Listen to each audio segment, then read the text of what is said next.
You ask Tiger to solve. This deals with linear equations with one unknown. The final result is h equals 18. Let's solve it step by step. Group all constants on the right side of the equation.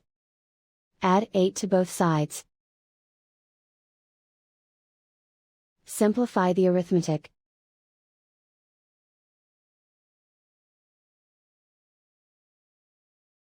Isolate the h. Multiply both sides by 3. Group like terms. Multiply the coefficients. Simplify the fraction. Simplify the arithmetic.